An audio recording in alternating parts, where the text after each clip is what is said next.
Oblivion Ring potentially, but I find that to be rather unlikely.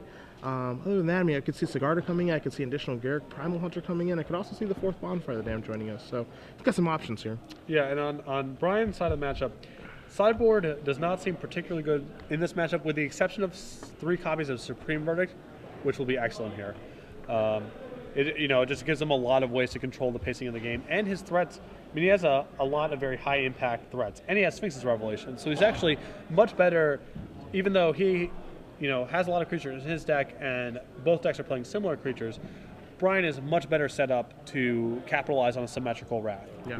He can draw extra cards or just engineer the game state with his slightly more powerful threats. Although Jason has Angel Serenity, which is sort of a trump to that tiering of threats. Sure. He also has a copy of Tameo, which probably more centered for kind of just control matchups in general where you want more planeswalkers. But given the number of creatures in Jason's deck, it has the potential to be pretty good here as well. So I would anticipate those 4 cards coming in here. I think this, we're hopefully going to see a closer game here. Obviously, this is not the way that Jason wants to start off his top 8 after having such a good tournament thus far. But I think that, this will be what I perceive to be a pretty close match. Yeah, no, pretty back and forth. Right. I mean, I think that I don't exactly know how Bryan's going to sideboard, but I think if he gets to cut 4 Gus's Saint Trap for a Tameo and 3 Supreme Verdicts, his deck gets considerably better in the post-board games. Yeah, I think so too. But I do think that Jason's still naturally favored in the matchups. Yeah. I feel the exact same way as you. But again, I don't know. Bryan's made so many concessions to his deck to try to cram Gus's Saint Trap in that I'm not positive he's going to take it out, just because when you build a deck a certain way to take advantage of a card that other people aren't playing, often you feel attached to leaving it in, even if it's not particularly good in the matchup. So now it's Bryan's turn to take a mulligan here. It's only fair, right? There's no such thing as fair here. Oh, Things just happen. There's winners and losers. Oh. It's an analog for life, really. It's not what's right. It's about what's fair. Not even that.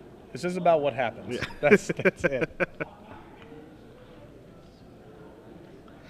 So hopefully we can get some updates momentarily from other sides. Yeah, we'll find out what's going on in other matches when we can. That first game ended in all of about 5 minutes. So I'm sure the other players are just working out, the beginning stages of this top 8 before we do crown a champion here eventually.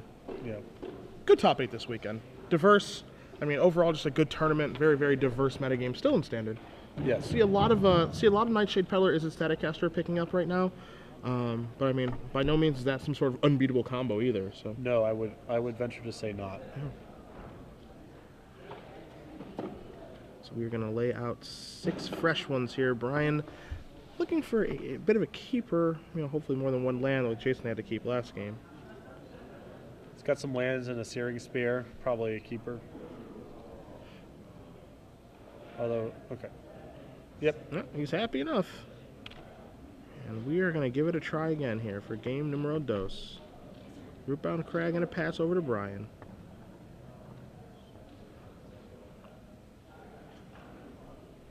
And a Hallowed Fountain for Bryan.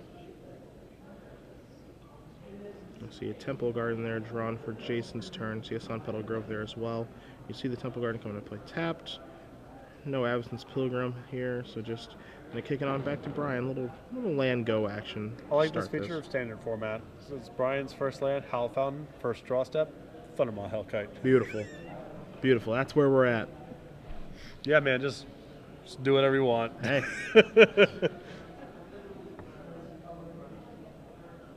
We see a Hunmash of the Fells here drawn for Jason. Going to put the Sun Petal Grove into play. And we're going to see it locks on Smiter. He's a big boy. Bonk. That's what I call it.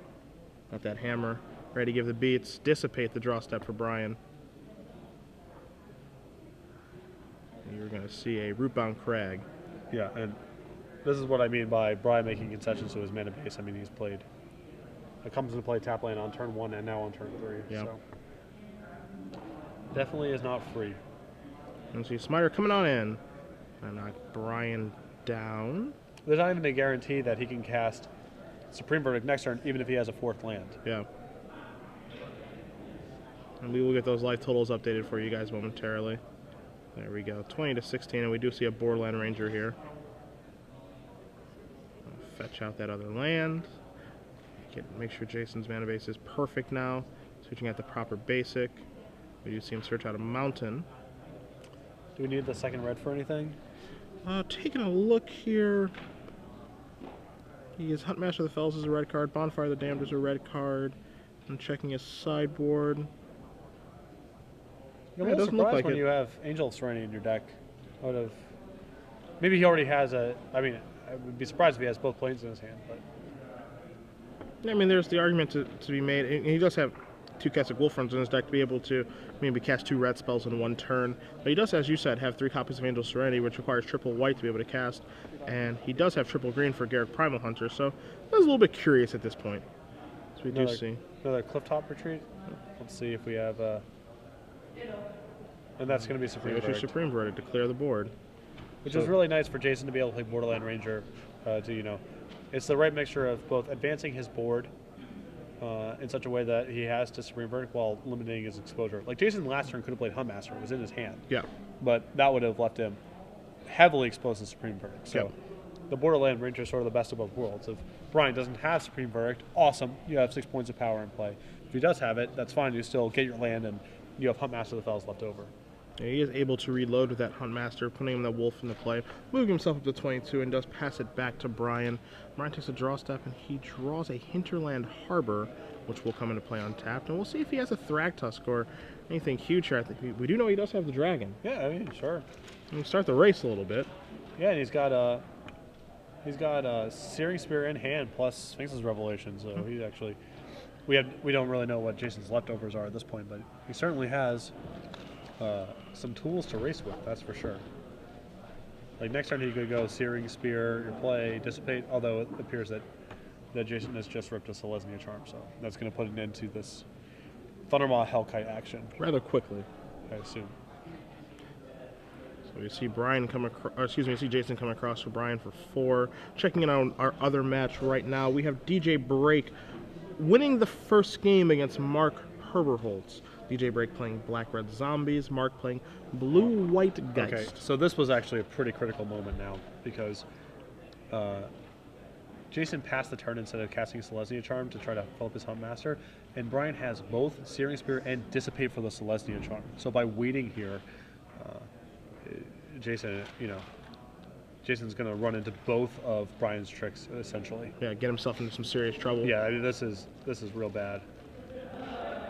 And so now the thing with the Selesnya Charm is he can attempt to give +2/+2. Okay, so now you see Restoration Angel here. And that's going to bite the Dissipate. And now you're going to see the use of the Selesnya Charm. Right, but, Bryan's now under...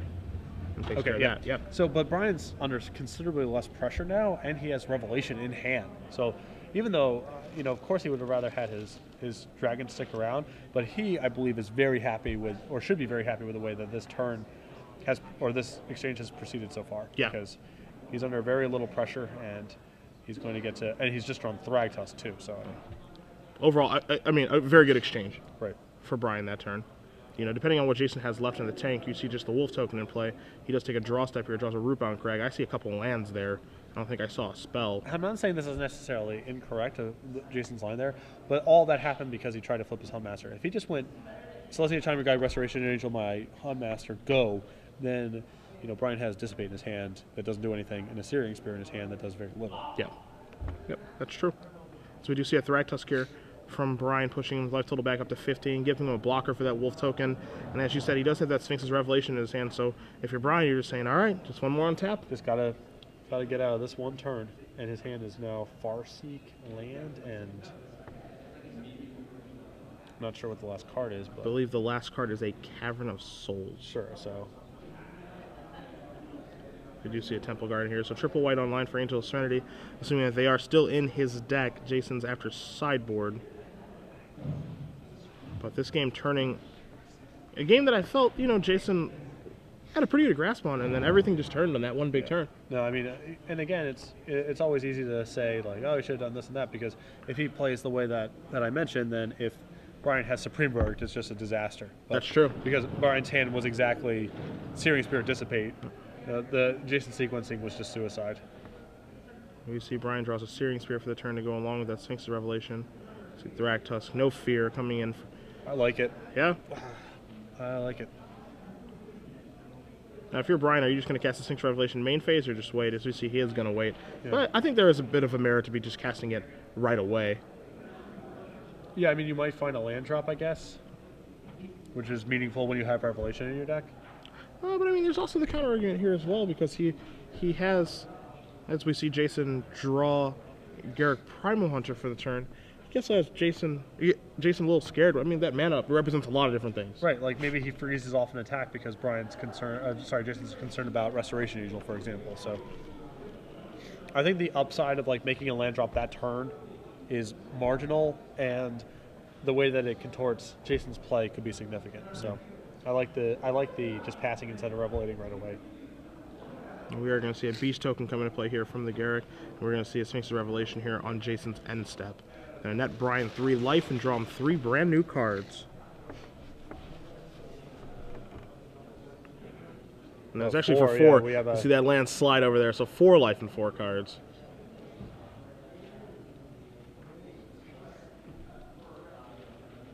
And with so many powerful cards in Bryan's deck. I mean, it was like another Thragtusk and a Azorius Charm, or yeah, just a lot, a lot to play with.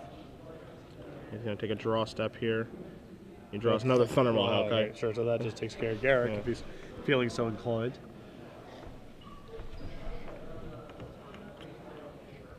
You are going to see that Thundermaw Hellkite here hit the table.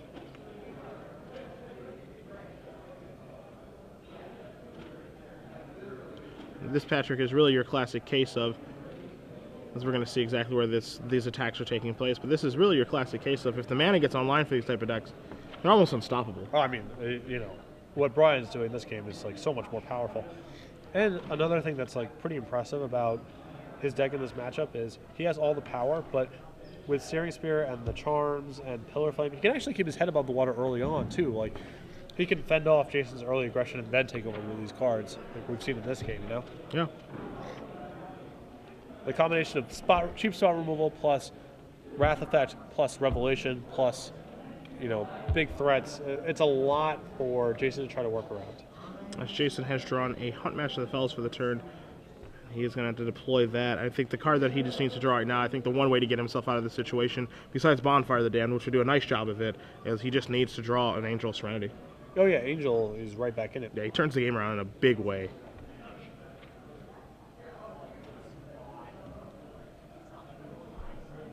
And he is contemplating, and Searing Spear is going to take care of that Huntmaster on Jason's end step.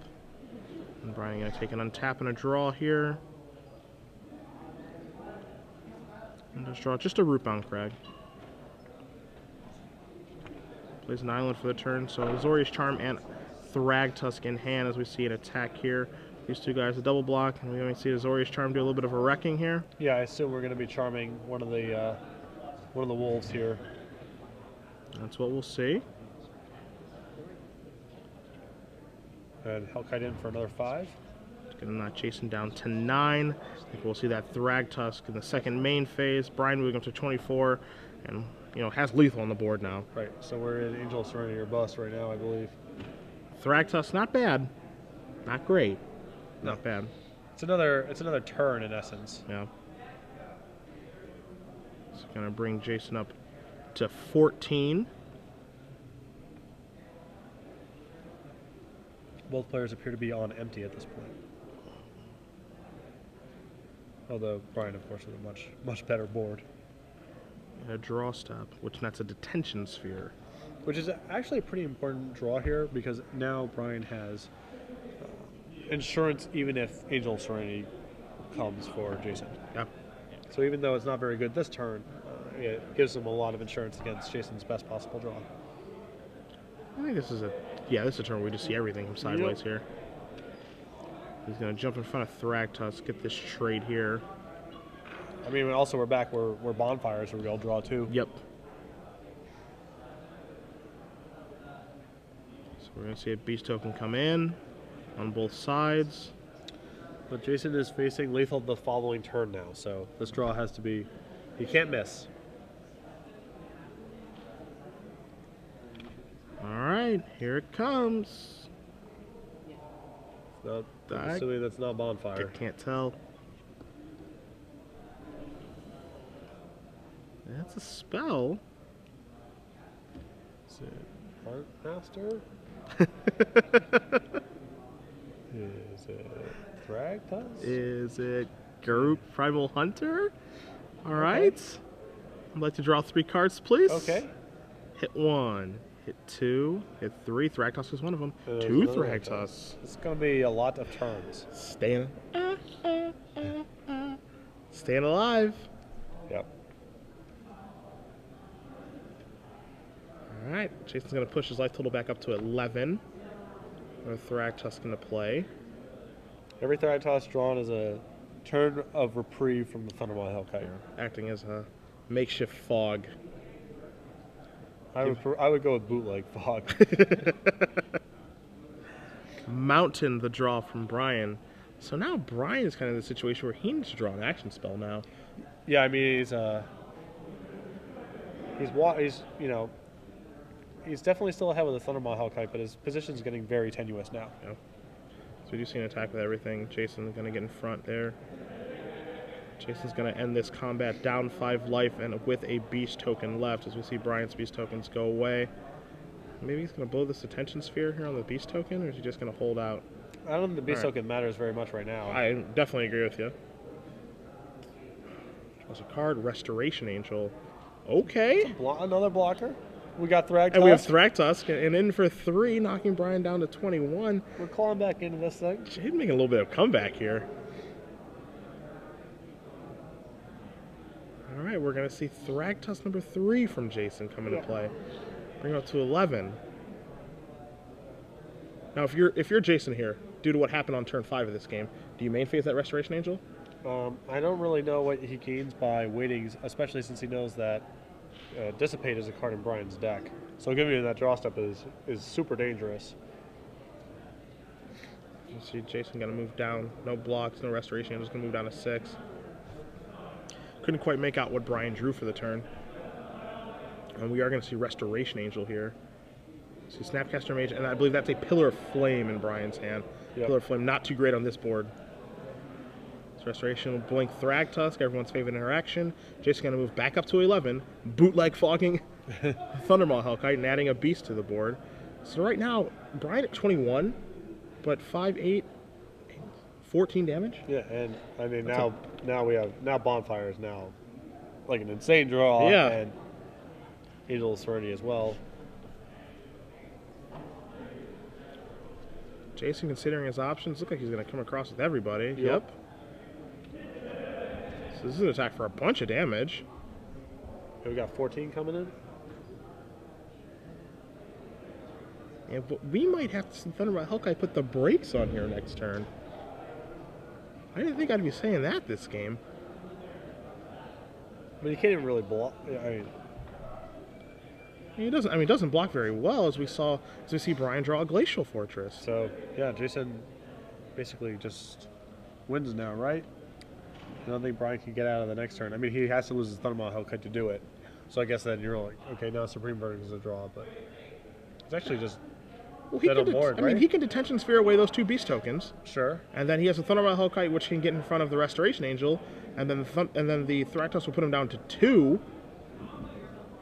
That's an option. And then he's drawing like another Thundermaw, basically? Yeah. Okay. Okay, so Detention Sphere is going to clear these out of the way. Jason going to take a draw step. Another Restoration Angel. Cheers. Another card in his hand. That other card to me looks like a Farseek for some reason. Okay. Yeah. I think I would have just cast that. I like holding on to the Farseek, I think, because maybe it's better to just cast. I don't know. The fact that there's Huntmaster in the hand in his deck means there's some value in like being able to engineer things, but at this stage of the game, you're probably off just firing it off. And so we do see Restoration Angel bite the dust. Thragtusk knocks Jason down. Knocks Bryan down to 2. Bryan looking for any action. What's he draw? I mean, Revelation's a huge haymaker. That is not it. That is another land, another Glacial Fortress, which comes into play. Keeps playing all of his lands accordingly, and does just pass the turn back. Restoration Angel on the end step, and a concession. What a comeback there by Jason. That was insane. Unbelievable. Jason having to draw that Garrick Primal Hunter on the last turn of the game does get himself out of the situation, draws 2 Thragtusk to basically, as you said, bootleg fog the Thundermaw Hellkites and actually pulls it away because Bryan floods out. Yep, that was a pretty impressive comeback there. I thought Bryan had that one pretty much locked up with the exception of, Bonfire or Angel of Serenity or like running draws in that space, but Garrick, harmonized into a lot of gas, and Jason's subsequent draw steps found some as well, while Bryan had no action. So pretty good comeback there by Jason. So now we got a brand new match here. Yeah, and I mean, if you're Bryan, you're sort of wondering how that one got away. Yeah, especially after that big turn with the Dissipate and the Searing Spear. He basically wrecked him, and then the following turn he played Thragtusk, and the following turn of that Revelation for 4. Hard to believe if you're Bryan that you lost that one. Right. On another side of our bracket here, Joel Lissette took an end to Red Green this weekend, meaning Slivera 2-0. So Joe will move on to the semifinals, awaiting the winner tomorrow of Jackson Josue. And so for how many top 8s Joe has in Legacy, playing Blue White Miracles, and I think that's like the only deck he plays. I don't think he had any top 8s before that. I'm not positive, of course, but known for playing Blue White Miracles. I talked to him after he was able to draw in today. He said, "This is my first standard top 8." And he was pretty happy about that. So Joe, with what we've kind of done in human reanimator, humaninator is what Ruben calls it, he is moving on to the top 4 this weekend. So congratulations to Joe. Yeah, pretty impressive weekend for him so far, and nice to see him be able to get a top 8 on sort of the other side. Hey, good 2013 so far. Lost money for top 8 at Grand Prix Denver, and now he's top 8 in this tournament, and we know what he can do in Legacy, which is tomorrow as well, so it's off to a nice start. Yes. It's a really nice start. Not a bad weekend, all told. I won't say he's an up-and-comer, but he's been playing for a while. Yeah, Yeah, Joe's another guy who I recognize from, my first weeks out in California or whatever. So. Been playing Magic for a good long time. Good for him.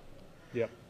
So we see these two players here, Jason, Bryan, shuffling up for Game 3. Still think that things are in Jason's favor. Things, didn't break his way very much Game 1. Definitely broke his way Game 2. And we'll see if this, this particular game is kind of a more accurate representation of what we think the matchup will be. Yeah, if he's missing, he needs all those Thragtusks and all those Restoration Angels to keep his head above water there. Because, once Bryan draws Pillar of Flame, he's actually looking at lethal. Like, he spent a lot of the game at 6, and so he was a damage short there. But Bryan also with, of his last 4 turns, his 3 draws were land, pillar, I believe. Yeah. So got away from him. Looked very good there. You can't really, it makes sense why Pillars in Bryan's deck. It makes sense why it's in the sideboard games as well. It's a concession to zombie matchup. It takes care of some of the earlier threats here from Jason. But Pillar is such an interesting card because it's so situationally good. There are times when it's just pretty poor. Oh yeah, and I'm a little surprised to see it in the post-board games here too, because really the only thing out of the Naya deck we're looking at here that's worth using a removal spell is Avacyn's Pilgrim. I mean, yes, you can kill Borderland Ranger with it. I guess Huntmaster of the Fells is okay too. Yeah, it's okay. But it's not ideal. Alrighty, so it's going to be time for that crucial Game 3. Both players laying out their 7 cards. Shuffling is finished. We know that Bryan will be on the play this game, taking a deep breath, hoping for a good 7. And he's not quite sure. You can tell that look on his face. He's not sure if he wants to keep it. And he's going to send it on back. So he's going to go down to 6 for Game 3. Let's see how Jason looks.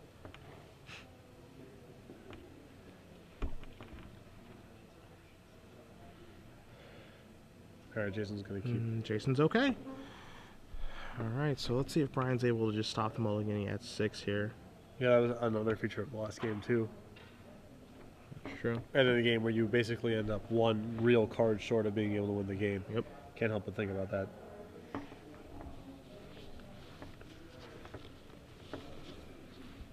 Again, we had to be kind of, volume down at this point. We're at the stage where the hall's kind of closed down, and so even though we have some distance from the competitors, we are within earshot, certainly if we get loud enough. Yeah. Our voices do carry here in the San Diego Convention Center. Good venue, too. Oh, yeah, the Convention Center is awesome. This is my 4th time to San Diego. Every time I've been here, all the events have only ever been here. It's just great, very great location. Well, it's really nice because like Convention Center and Petco and the major dining and going out district are all in the middle of downtown. Yeah, all so right downtown here. Yeah, and the airport's really close too. Yeah, It's really nice. It is definitely well set up. There's a reason that they have Comic-Con here. Very true. Very true. So let's see, can Bryan keep his 6? Doesn't look quite sure. And he's going to keep it. All right, and we are now underway. He's going to start off with a hollowed fountain. Pass it back to Jason. We do see that there's an Avacyn Pilgrim in Jason's hand. He does draw a forest. That's going to start it off. Let's see if we have one of our removal spells for that Pilgrim. Not only that, see if he has a red mana as well, and it looks like he does. See a Clifftop Retreat, and bang. Pillar of Flame, going to take care of the Pilgrim. Important there for Bryan. Certainly getting paid off this game for having that card in his deck. So we're going to see Farseek here from Jason. Going to get ahead of schedule here. Might see, you know, turn 3 Huntmaster, something of that nature, but he's getting his mana online and getting it fixed. Searching for a mountain. Not that much longer until he'll be able to find Stomping Ground with that one. That's true. Coming soon to a magic telecast near you. About a month. Yeah, just about. I'm excited. I mean, when you and I are doing Atlanta together, we'll be able to see some Stomping Grounds. Thragtusk, Bryan's draw step, to go along with a Steam Vents. That's going to come and play tapped here. You also see the other Pillar of Flame. So not a lot of action here from Bryan. Jason with the Selesnya Charm Angel Serenity. You see a Plains in his hand there. You're going to see a Boreland Ranger here too. So basically what he's doing right now, just he's getting his lands out of his deck. He's fixing his mana, so he's going to be able to cast all of his spells without issue. Yeah, and you know, he probably of the two decks has the absolute most powerful card in terms of the way the matchup plays out, in Angel of Serenity. So as long as he doesn't, you know, there's sort of like the tiers of the deck. It's, you know, there's Jason's down here, and then Bryan's is slightly, you know, to significantly more powerful in certain spots, and then Angel of Serenity is this breaker up here. Yeah, that Jason has access to. Just nothing quite as good as it. Excuse me. Quick report for you guys here about another match that's taking place. Jax Ramito, with his Esper control deck with 4 Nefarian Drawn Yards as a win condition, is up a game against Huswal Romano and his Pedal to the Metal deck. Nightshade Peddler is a Staticaster combo deck. So we do see a forest here. And no play.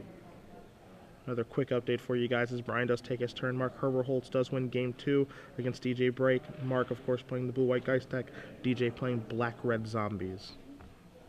So we have a 5th lane off camera here in Thundermaw Hellkite, and this is almost certainly just going to take a Selesnya Charm. That's got to go. So Jason and another Angel of Serenity. The pacing of this game couldn't be much better. Yeah, the longer it goes, the more it favors Jason, it feels like to me. You know, there are Sphinx revelations, on Bryan's side of things, but Angel of Serenity almost kind of trumps those two, because what can Bryan draw to that's as good? It's just he's just drawing creatures, so it's hard for it to be much better. Snapcaster Mage, Bryan's draw step. And this is you're saying another opportunity cost here, Bryan's deck. He actually has Thragtusk in hand with 6 lands and is unable to cast it. Yeah. You see Rootbound Crag there from Jason. Cavern of Souls, 2 copies of Angel of Serenity in hand. You see 5 mana here. This feels like a Thragtusk to me. But it was actually just a Zealous Conscripts. Just trying to get on the board. Yeah, let's start the beatdowns. If I was Bryan, I would be like, oh my god, his hand's got to be completely off the rails to be able to do this. Yeah. Just throw out a 5-mana 3/3 haster. Yeah. No blowouts involved. Just get that bad boy out there. All right, Bullshock Berserker you. It's like, oh no. Yeah. We gotta have a lot of action. Bryan just draws a mountain, plays it, and says, go Garruk, Primal Hunter, the draw step here for Jason. In for 3 with the conscripts yet again. I think we might see the Primal Hunter this turn. Want to get that online. And there's Garruk. No counter spell. We're going to see a beast come into play. Jason may or may not play a land here. May want to sandbag the 7th land. He chooses not to play one. Bryan draws his card. Bryan draws an Azorius Charm. I think that's going to get cycled faster than anyone can believe. Assuming that is correct.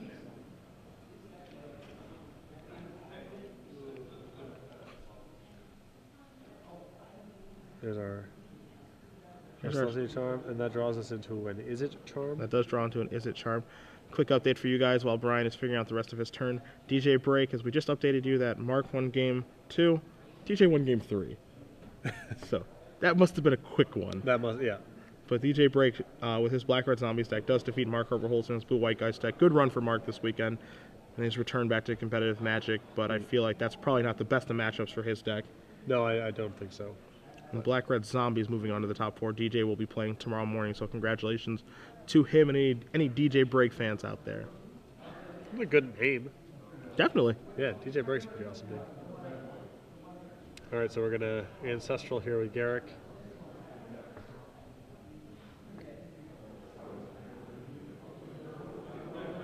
I'm going to see Cavern of Souls here. We'll get a confirmation on what it is naming it, but it'd be a surprise to me if it was an Angel. Angel, probably. We are going to see a Snapcaster Mage here from Bryan. We do see that Azorius Charm in his graveyard to go along with 2 Pillars of Flame. Azorius Charm looks like it's going to try to get some work done here.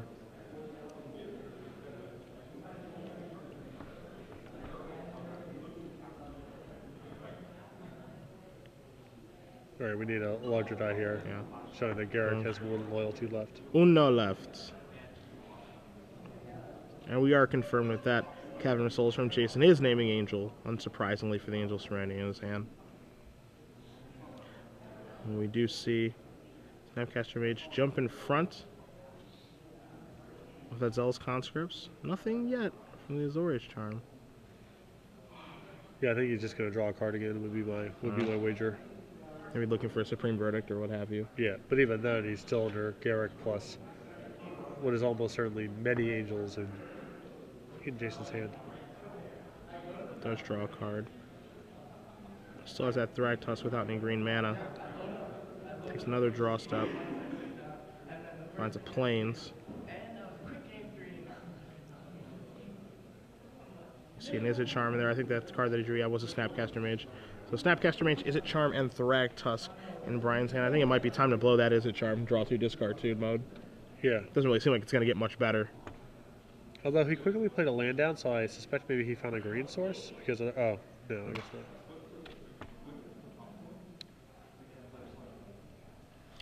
Plains Jason's draw step. Of course, do know that Jason does have a couple copies of Celestia Charm in his hand. Also has a couple copies of Angel Serenity as he does attack for 6 here.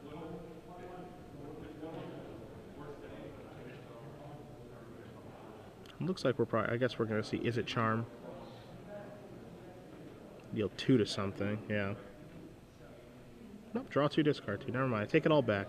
Hollowed Fountain and Hinterland Harbor. So we had to discard our Snapcaster Mage, so this is a charm, I guess, because we need to keep Hinterland Harbor plus Thragtusk. Yeah. I think this would have been much better.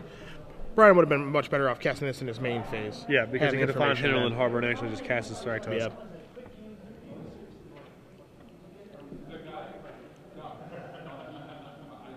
We'll see Garrick move up.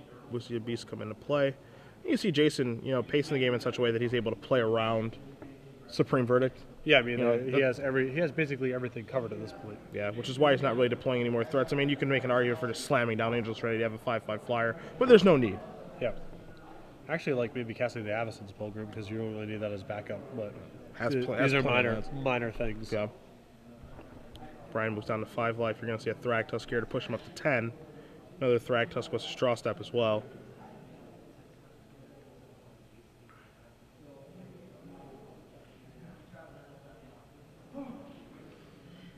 We'll see, as we do see 2 copies of Celestia Charm there. Those should probably clean this game up, depending on how he uses them. You see him, he does. Jason moves going forward. He's going to take care of the first half here of Thragtusk. You saw that Beast is put into play. Yep. Jason's going to draw a card. Is that Wolf Run? I think that was Wolf Run. That is a Kessig Wolf Run. And this attack is safe. Coming on across, Jason is. Yeah, I would have to assume we're going to be trying to win the game this turn. I see almost no reason not to. So we see Keswick Wolfhorn, we see an activation here. It's going to do it for 4. 4 plus 3 plus 3 is 10, and a handshake comes across. Jason Reed with his Naya Ramp deck defeats Bryan Zunter in his 4-color Geist deck. 2 games to 1. Yep, and Jason there with a really impressive comeback. I mean, he was crushed in the first game after mulliganing and having his mana accelerators killed. Was dead to rights in that second game. And combination of Garrick off the top and the multiple Thritus from Restoration Angels was able to overwhelm Bryan. So congratulations to Jason. Pretty, frustrating match if you're Bryan. Yeah. So you have to feel like that one was right in your hands. Yeah, but it was really right there, especially game 2. 1 draw step away. Oh yeah, for sure, absolutely. So it's trivia time. Oh, we have one last match remaining in game 2.